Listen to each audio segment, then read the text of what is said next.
Een dag na de gemeenteraadsverkiezingen vindt in Burgum de centrale stemtelling van gemeente Tietjerksradio plak. We hebben hier de centrale telling van de stemmen. Dat betekent dat we juist alle stemmen op lijstniveau telt, dus de totalen per partij. En hier tellen we op kandidaatniveau. We hebben 24 stembureaus, keer zo'n lijsten. Dus dat binnen 168 lijsten die iedere keer beteld worden. Het tellen van de stemmen vergt een goede organisatie. Taakverdeling is dan ook wichtig. We hebben verschillende taken. We hebben telkoppels, die tellen de stembureaus met minder dan 400 stemmen. Dan hebben we de telstritten, daar zit een telleider op met 8 tellers die dus de stembureaus met meer dan 400 stemmen tellen. Dan hebben we nog procesverbaal koppels, die vertalen alles in het procesverbaal, waar dus uitlijnen wordt wat de uitkomst is. Nou, dan hebben we nog de zogenaamde supervisors, dat ben wie als team verkiezingen.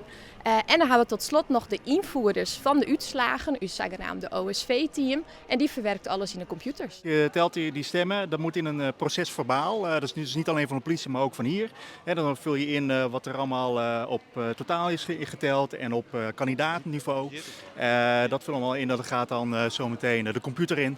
En dan zijn de uitslagen definitief. Ja, het gaat vrij vlot, moet ik zeggen. Alles klopt redelijk. Een paar lichte verschilletjes, maar die heb ik al weer herleiden kent en oplossen kent. Dus wat dat betreft gaat het heel knap. Het is heel leuk om hier met z'n allen op deze manier bij te dragen aan een geheel. Het is de tweede keer dat er in Burgum een centrale stemtelling houden wordt. Liek Wols pakt de organisatie dit hier krekt even wat oors aan. De vorige keer wie dit al janij voor u is.